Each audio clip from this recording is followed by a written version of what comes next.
하나님 앞에 영광 돌리고 하나님이 기뻐하실 거예요. 근데 우리가 기도한 거대로 행할 때 하나님이 기뻐하는 열매가 맺어질 줄로 믿습니다. 그래서 이번 부활절에 우리 예비 성도들을 우리가 초청할 것인데, 이번 19일 날이 토요일이고 18일이 금요일인데, 18일 날은 우리 관산동 아동센터 골목에 가서 초등학생들이 이제 그날 학교 끝나고 올 때 아이들에게 전도하겠습니다. 아이들에게 전도하고 이제 우리 센터로 이렇게 올라갈 수 있도록 밑에서 전도해서 센터에서 아이들에게 주는 선물 받아가면서 이제 그들이 예비 성도가 되도록, 이제 다음 세대 성도가 되도록 이제 그렇게 한번 해봤으면 좋겠고요. 19일 날은 토요일인데 우리 여전도의 중심으로, 우리 남전도의 중심으로 이 마을 전도를 부활절에 나가지 않고 부활절 전날 우리가 계란과 떡을 가지고 이 마을을 축복하는 그런 시간을 가졌으면 좋겠습니다. 바울이 성에 들어가서 담대히 복음을 전할 때 그 성에 유력한 회당장 그리스도가 예수를 믿게 되었고, 거기에 있는 로마인들이, 거기에 있는 헬라인들이 예수를 믿는 역사가 일어나게 된 줄로 믿습니다. 여러분, 두려웠습니다. 바울은 힘들었습니다. 이사야 41장 10절에 보면 두려워하지 말라, 내가 너와 함께함이라. 놀라지 말라, 나는 내 하나님이 됨이니라. 내가 너를 굳세게 하리라. 참으로 너를 도와주리라. 참으로 나의 의로운 오른손으로 너를 붙들리라. 이스라엘 민족을 향하여, 이스라엘 백성을 향하여 이사야가 선언했습니다. 그 똑같은 말씀을 오늘 본문에 바울에게 성령이 주시는 겁니다. 환상 중에 주님이 나타나서 말씀하시는 것입니다. 9절 한번 다 같이 봅시다. 9절 시작. 밤에 주께서 환상 가운데 바울에게 말씀하시되 두려워하지 말며 침묵하지 말고 말하라. 우리 신앙생활의 가장 어려운 문제는 두려움입니다. 내가 예기치 않은 질병을 만났을 때 그 두려움입니다. 그 고통 속에서 느끼는 두려움이 있습니다. 복음을 전하는 현장에도 바울은 이 두려움이 가득 밀려오는 거예요. 이사야 선지자가 말씀하실 때에 이사야 41장 13절에 이는 나 여호와 너의 하나님이 내 오른손을 붙들고 내게 이르기를 두려워하지 말라, 내가 너를 도우리라 하실 것임이라. 하나님이 돕겠다는 거예요. 하나님이 함께하겠다는 거예요. 여러분 모두에게 우리가 하나님께서 주시는 말씀대로, 주시는 사명대로 이 세상에서 살아가려 할 때에 하나님이 도와주실 줄로 믿으시기 바랍니다. 여러분, 이 믿음의 실제를 우리가 붙들어야 되는 거예요. 한 목사님 이야기예요. 이건 실화인데 제가 실명을 이야기하지 않고 제가 여러분에게 소개하겠습니다. 총신대를 나온 정모 목사님이 계신데 말씀도 잘 전하고 인격적이고 그의 삶도 아주 깨끗합니다. 그런데 그가 IMF가 터진 1988년 9월 28일에 위암 선고를 받고 3개월밖에 못 산다는 사형언도를 받은 거예요. 믿겨지지가 않는 거예요. 자기와 함께 성경 공부하던 의사 그룹이 있었는데 그 의사 그룹에서 한 병원이 내가 특별하게 치료를 할 테니까 수술 받으라고 그러는 거예요. 여러분, 말기인데 뭐 수술 받아도 별 수 있겠습니까? 자기는 수술 받고 죽을 것 같더라는 거예요. 그래서 병원을 안 갔다는 거예요. 서울대병원, 고려대병원 또 가봤어요. 똑같은 진단이 나오는 거예요. 극성 악성암으로 3개월 시한부라는 겁니다. 그가 어떤 상황이었냐면 자식이 4명이나 되었어요. 일찍이. 여러분 참 다복한 가정이죠. 자식이 4명인데. 근데 이게 더 어려운 거예요. 그동안 부목사로 심호하던 교회의 사역도 그만두게 되었고 수입도 없고, 지금 현재 교회는 교회당 짓느라 보증 선 것이 모두 IMF 때 빚이 되면서 자기는 신용불량자가 된 겁니다. 그래서 모두가 어려운 때예요. 도움의 손길을 벌릴 수가 없는 겁니다. 거기에 위암까지 걸린 겁니다. 하루는 한 형제 목사가 찾아온 거예요. 귀신이 너에게 암을 갖고 왔다고, 귀신을 내쫓는다고 30분 동안 붙들고 흔들어 제끼는데 골이 빠질 줄 알았다.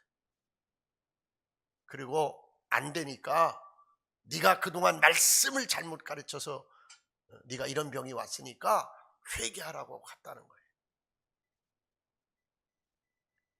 한 번은 또 친한 지인이 와서 수돗물을 자기가 보는 데서 받아가지고 기도를 하더니 이제 생수가 되었으니, 생명수가 되었으니 이걸 마시면 살 거라고 그러더라. 나을 거라고 그랬더라. 어떤 사람은 네가 네 자리를 이탈하여 이런 병이 왔으니 회개하라고 했다는 거예요. 암에 걸린 것도 억울해 죽겠는데 3개월 시한부 생명이라는 그런 판단을 받은 것도 죽겠는데 죄인까지 되더라는 거예요. 이 병이 죄 때문에 왔다고 죄인 낙인까지 받았다는 거예요. 그래서 그때부터 내가 죄인인가 보다, 내 죄가 많은가 보다, 죽으라고 회개만 했다는 거예요. 여러분, 회개하면 응답이 일어나는데 응답이 안 일어나더라는 거예요. 그래서 11월 7일 토요일 저녁에 마침내 결심을 한 거예요. 내가 주일 지내고 8일 날 수술하겠다. 그날 저녁에 하나님께서 그의 마음속에 이렇게 말씀하시더라는 거예요. 너는 지금까지 네가 목사지만, 네가 설교했지만, 믿음을 말했지만 너는 믿음이 한 알탱이도 없는 사람이다. 너는 나를 믿은 적이 없다 그러시더라는 거예요. 하나님, 제가 5살 때부터 교회 나가고 주일이 끼는 수학여행은 가지를 않았고 술도 담배도 한 번도 입에 댄 적이 없고 내가 말씀만 붙잡고 살았는데 믿음이 없다뇨. 그래, 너에게 구원받을 만한 믿음은 있었지만 네 삶 속에서 진정으로 하나님이 주권을 가지고 너의 삶을 핸들한 적이 없다. 하나님께서 그에게 믿음이 없음을 보여주시겠다고 그러더라는 거예요. 그러면서 큰 백지를 갖고 오라고 해서 갖고 왔다는 거예요. 그랬더니 가운데에다가 동그라미를 크게 치고 3등분 하라고 하더라고요. 3등분. 3칸을 만들어요. 동그라미 치고 쳤대요. 제일 위에는 허우적, 허우적. 두 번째는 갈팡, 질팡. 세 번째는 불안, 초조. 그러더니 그 원 바깥에다가 네 이름을 써라 그러더라고요.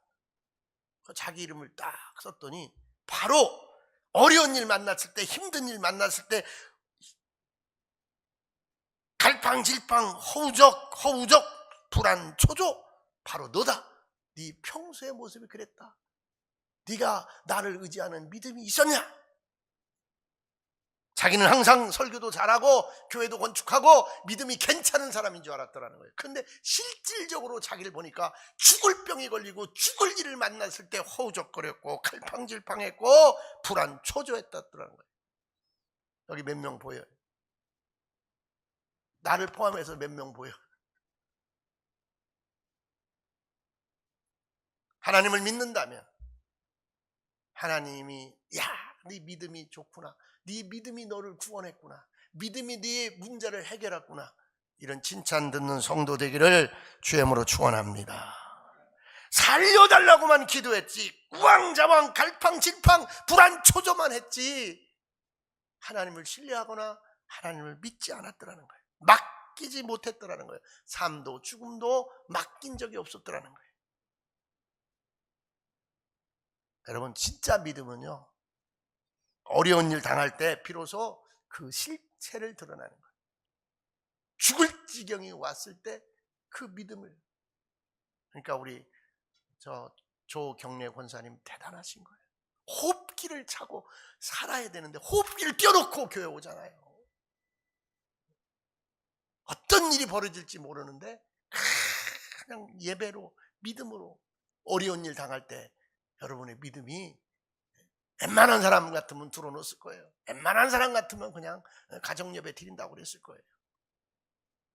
어렵고 힘들 때 우왕좌왕하지 말고 갈팡질팡하지 말고 불안초조하지 말고 믿음의 주여 온전케 하시는 예수님 붙들기를 주임으로 축원합니다. 여러분, 옆에 분에게 해보세요. 그래야 합니다. 약속합니다. 약속하자. 사랑한다, 사랑한다 막 말해놓고 사랑해도 얻을 게 없으니까 다 떠나더라는 거예요. 옆에 분에게서 사랑해도 얻을 게 없으면 떠나렵니까? 한번 신랑한테 말해봐. 부인한테 말해봐. 그게 사랑이야? 그까짓 게? 기침 좀 하고 좀 그냥 대수번 못 가리면 얼른 갔다가 고려장 시키잖아요. 얼른 갔다요. 현대판 양로원에 요양원에 모시잖아요. 사랑하는 성도 여러분, 믿음이란 하나님의 주권을 인정하는 것입니다. 믿음이란 어려운 일을 당할 때 비로소 그 실체가 드러나는 것입니다. 하나님께서 제가 오늘 읽은 이사야 41장 10절 이 말씀을 30번을 소리내서 읽으라고 그래요. 어때요? 순종하는 거죠. 갈팡질팡, 우왕좌왕, 불안초조, 정, 땡땡 써놓고 이제 그 다음에 뭐 하라겠다고 하나님이? 내가 원래 그런 사람이었는데 이사야 41장 10절 여러분 알죠? 그걸 30번을 무릎 꿇고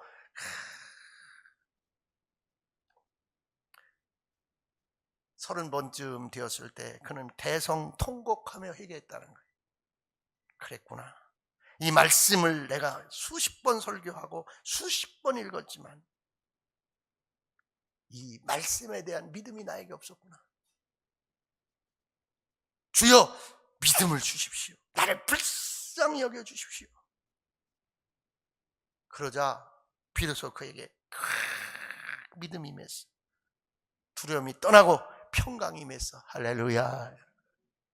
오늘 새벽에 정확한 시간은 모르겠어요. 한 5시 조금 넘었을 거예요.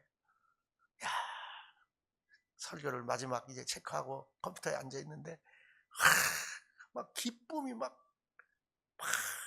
밀려오는 거예요. 얼마나 그냥 내가 기쁘고 감사한지. 오늘 사실 우리 리더반 성경 공부에 성령의 나타남의 징조가 기쁨이거든요. 와, 막 성령이 나에게 막 진짜 얼마나 기쁨을 주시고 평강을 주시고 희락을 주시는지.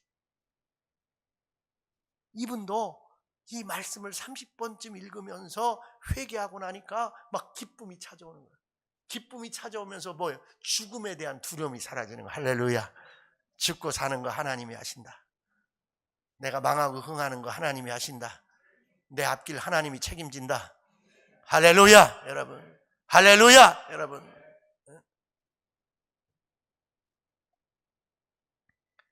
그래서 이렇게 얘기했다는 거예요. 하나님 모든 게 선합니다. 하나님은 모든 게 의로우십니다. 막 선언했다는 거예요. 그러니까 바울이 신라와 함께 빌립보 감옥에서 하나님이 하는 일은 내가 감옥에 갇혔어도 선하십니다. 하나님 내가 감옥에 갇힌 것도 하나님 뜻이라면 찬송받아서도 찬양받아서도 막 찬송할 때 옥문이 열린 거야. 막 기쁨이 물려오고 이 목사님이 죽음을 초월하는 막 은혜를 받더라는 거예요. 그때 하나님이 그러시더라는 거예요. 네 믿음이 너를 치료했다 그러시더라고요. 할렐루야. 야, 근데 그 직전에 어떤 일이 있었냐면 내가 죽으면 자식 어떡하지? 4명이나 있으니까 내가 죽으면 우리 부인은 어떡하지? 내가 죽으면 어떡하지? 근데 먼저 그게 없어지더라는 거예요. 내가 죽으면 우리 자식들은 하나님이 더 잘 되게 할 거야. 내가 죽으면 우리 부인은 나 병간호하는 거 없으니까 더 잘 될 거야. 뭐든지 다 잘 될 거야. 아무것도 걱정이 없더래. 아무것도 염려가 없더래. 두려움이 사라지더래. 그러면서 바로 하나님의 음성이 들려오는데 죽는 것도 사는 것도 잘 되는 것도 못 되는 것도 하나님이 하신다고 고백하니까 그냥 질병이 고쳐졌다고 하나님이 그 믿음이 너를 고쳤다. 할렐루야 여러분. 이 세상은요 나를 다 올가미로 그냥 올가매서 죽을 때로만 끌고 가는데, 이 세상이야. 여러분이 세상에서 무슨 일을 만나든지, 세상에서 어떤 불안과 초조와 여러분 상상할 수 없는 문제를 만나든지, 여러분의 믿음이 하나님 앞에 맡기는 믿음 되기를 주의 이름으로 축원합니다. 여러분, 맡기는. 야, 저놈 자식 저거 어떡할까? 하나님 어떡할까요? 하나님 너무 안타까워요. 하나님 눈물 만나요. 하나님 그러시는 거예요. 야, 이놈아, 맡기랬잖아. 예, 하나님 맡깁니다. 하나님 맡깁니다. 하나님 맡깁니다. 맡깁니다. 맡깁니다. 그러나 하나님 아시지요? 그 고통이, 십자가의 그 고통이 얼마나 힘들고, 십자가의 피 흘리심이, 십자가의 그 가시 면류관이 얼마나 힘든지 아시지요? 하나님 성령이 임재하셔서 그 고통이 고통으로 느껴지지 않게 하소서.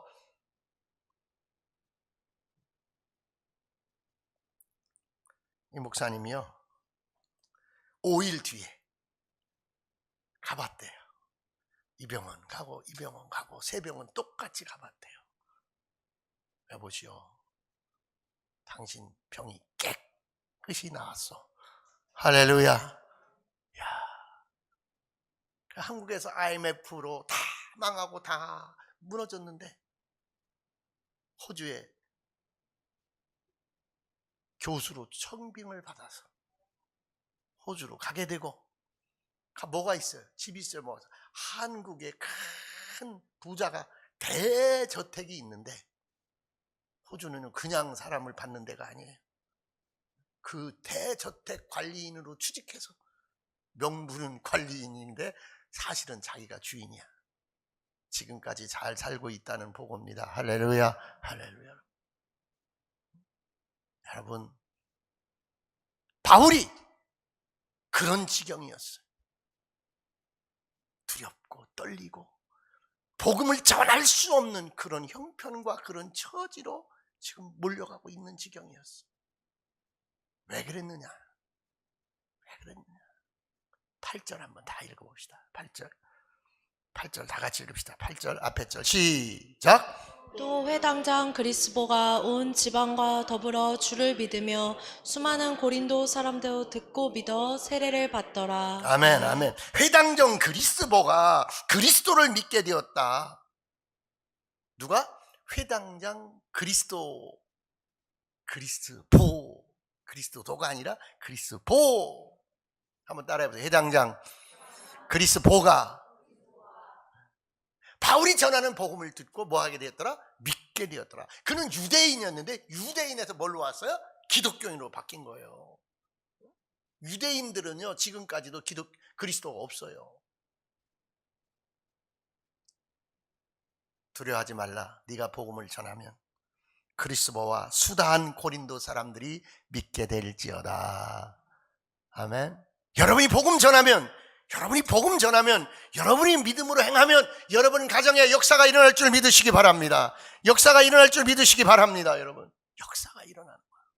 역사가. 여러분이 전하면, 여러분이 외치면.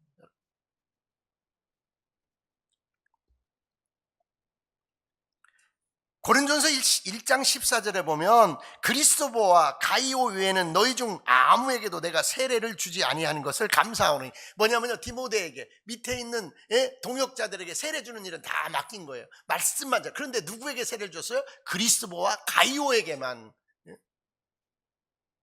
세례를 줬어요. 누가? 바울이. 성경에 그렇게 기록되어 있어요. 왜 그랬느냐? 이때 유대의 회당장이 예수를 믿게 된 거는, 그리스도를 영접한 거는 큰 충격입니다. 유대인들에게는, 유대교회에게는 큰 충격이에요. 여러분, 그리고 또 누가 믿었냐? 그 고린도에, 그 상업도시거든요. 고린도에 와 있는 로마인들, 고린도에 와 있는 헬라인들, 그 사람들이 예수를 믿기 시작하는 거예요. 사랑하는 성도들이여, 침묵하지 말고 말하라. 말하면 복음의 역사가 나타나리라. 할렐루야, 할렐루야. 제가 뭘 좀 하자고 그러면 여러분은 좀 그래요. 우리가 전하면 하나님이 역사하셔요. 우리가 행하면 하나님이 역사하셔요. 믿으시기 바랍니다, 여러분. 하면 잠깐 얘기하면 그제 이제 우리 이반석 장로님 오셔서 너무 수고 많이 해줘서 고마운데,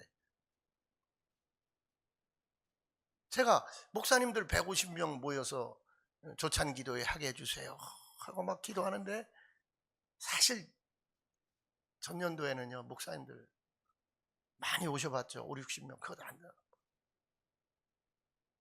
식당에다 150명 식사 준비해놨는데 회의하는데 한 분이 그래요. 우리 선배가 그래요. 어떡하려고 그래, 다들 안 온다는데. 그래요? 기도만 합니다. 기도밖에 없습니다. 우리 권사님 한 분은 막 통성 기도할 때 막 그 기도 제목을 내놓는데 내가 너무너무 감동하고 너무너무 고맙더라. 두려운 일이 있을 때 우리가 하나님을 의지하고 하나님께 맡기면 하나님이 일하실 줄 믿습니다. 여러분, 이런 믿음의 실제를 말하는 거예요. 여러분 가정에 여러분이 만나는 거, 여러분이 당하는 문제, 내가 할 수 없어요. 나는 그르치기밖에 못해요. 넌 두려워하지 말라. 빌립보 감옥에 갇혔지, 너 돌에 맞아 죽을 뻔했지. 여러 가지 두려움의 요소가 있지만 성령은 계속 두려워하지 말고 전하라는 거예요. 왜 그런 말을 하느냐, 여러분? 왜 그런 말을 하느냐?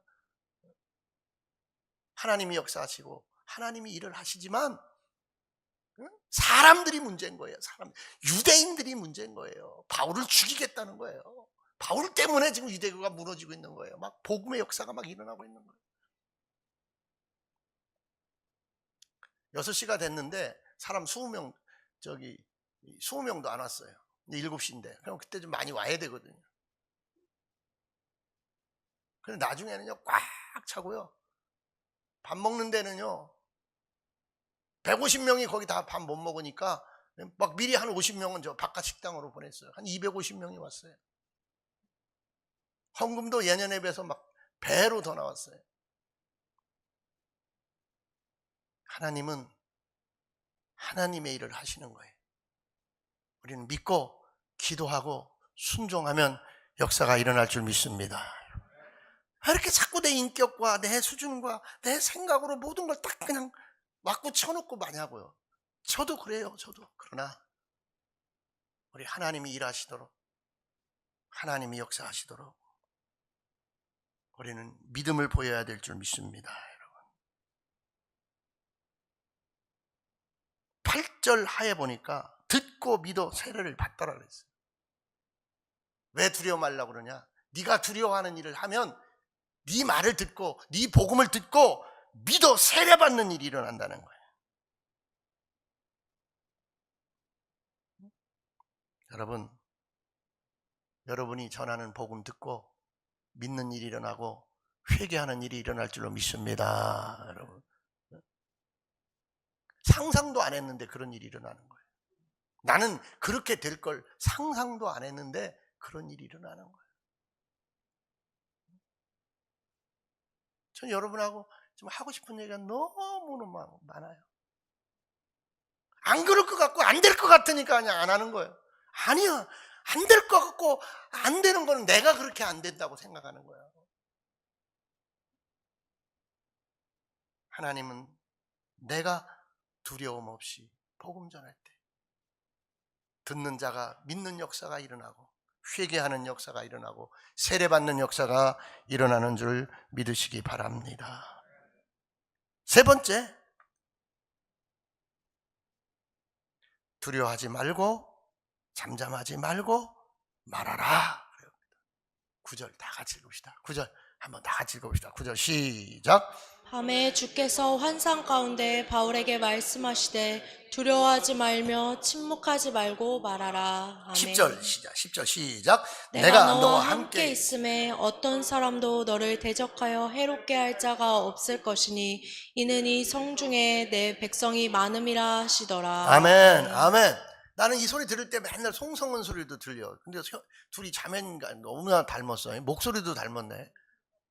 그렇죠? 너무 닮아. 나는 지난주도 성은이 소리인데 혜림이야. 너무 닮아서 참 거짓말 못해. 감사해요. 감사해. 자, 왜 그러냐? 내가 너희와 함께 있으면 어떤 사람도 너를 대적하여 해롭게 할 자가 없을 것이니 이 성중에 내 백성이 많아. 야, 이게 왜 그랬냐면 아까 누가 믿었다고 해서 회당장 그리스 보가 믿었다 그랬어. 로마 사람들이, 헬라 사람들이 그 성중에, 고린도 성중에 있는 사람들이 말씀을 듣고 믿는 역사가 막 일어나는 거예요. 역사가 일어나는데 박수 쳐주지 않아요. 꼬투리 잡아요. 그래서요, 사실은 유대인들이요, 바울을 진짜 죽이려고 계략을 짜고 있는 거예요. 야, 이제 그리스보 회당장까지 믿게 됐으니 저 바울 빨리 죽여야지. 그래서 예수님이 환상 중에 나타나신 거예요. 구절이 그거예요. 예수님이 다메섹 도상에서 네가 핍박하는 예수라 했던 그 예수님이 환상 중에 계시적 사건으로 나타나서 바울에게 말하는 거예요. 바울아, 두려워하지 말라. 잠잠하지 말고 말하라. 내가 너와 함께 있겠다. 너를 대적하여 어떤 사람도 너를 해롭게 할 자가 없을 것이라. 할렐루야. 네가 병들었으나, 네가 힘드나, 네가 어떤 일을 만났으나 두려워하지 말라. 네가 믿음으로 살면 내가 너를 책임지리라. 이 믿음의 길을 가실 수 있기를 주님으로 축원합니다. 이 믿음의 길, 이 믿음의 길. 여보, 나는 당신만 믿어. 그러면요, 그 남편이요, 죽을 때까지 믿은 대로 책임져 줘요. 근데 다 뒷주머니 차고, 저 신랑이 내가 좀 힘들면 어떡할까? 그러면요, 그대로 돼. 내가 생각하는 대로, 내가 믿은 대로 신랑이 그렇게 해요. 신랑들이요, 당신 아내가 그렇게 내가 생각하면 그 생각한 대로 해요. 그러니까 나 요양은 안 보낼 거지? 나 양로원 안 보낼 거지? 우리 서로 죽을 때까지 이렇게 하고 살자 약속하고 그 약속대로 믿으세요. 우리 주님을 그렇게 믿으세요. 할렐루야. 여러분, 우리 주님을 그렇게 믿으세요. 여러분, 가정이 회복돼야 돼요. 가정이 회복돼야 되고, 가정이 행복해야 되고, 가정밖에 없어요. 남편밖에 없어요. 아내밖에 없어요. 내 자식밖에 없어요. 내 형제밖에 없어요.